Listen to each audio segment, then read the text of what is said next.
ఇప్పుడు ఈ కుటుంబంలో 4 చనిపోయినారు.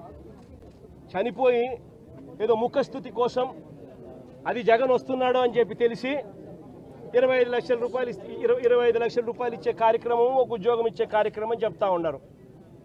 నేను అడుగుతా ఉన్నా, ఇదే కుటుంబానికి నేను భరోసా ఇచ్చి చెప్తా ఉన్నా, ఇంతకు ముందు ఏదైనా కూడా ప్రభుత్వం అన్నది ప్రజలకు తోడుగా ఉండాలి, ప్రభుత్వం అన్నది ప్రజలకు భరోసా ఇచ్చే విధంగా ఉండాలి.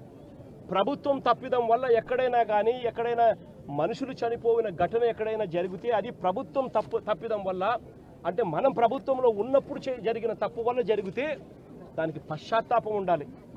ఆ పశ్చాత్తాపానికి ఆ కుటుంబానికి మనం ఏమిస్తున్నాము అని చెప్పి మానవతా దృక్పథంతో ఆలోచన చేయాలి. ఇలాంటి ఘటన ఇంతకుముందు విశాఖపట్నంలో జరిగితే, ఇలాంటి ఇంచుమించు ఘటనే జరిగితే జగన్ అనే వ్యక్తి ₹1 కోటి ఒక్కొక్కరికి ఇచ్చి ఆ కుటుంబాలను ఆదుకున్నారు.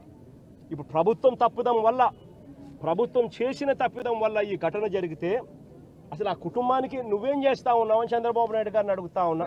వీళ్ళు ఇచ్చినా ఈకపోయినా కానీ చనిపోయిన ఈ కుటుంబాలకు గుర్తు పెట్టుకొని మళ్ళీ మేము అధికారంలోకి వచ్చిన తర్వాత ఈ కుటుంబాలకు ఆ ₹1 కోటి బ్యాలెన్స్ వీళ్ళు ఇచ్చినారు. మిగిలిన బ్యాలెన్స్ డబ్బు మనం ప్రభుత్వం వచ్చిన తర్వాత నేను స్వయంగా ఇప్పిస్తానని చెప్పి కూడా చెప్తాను.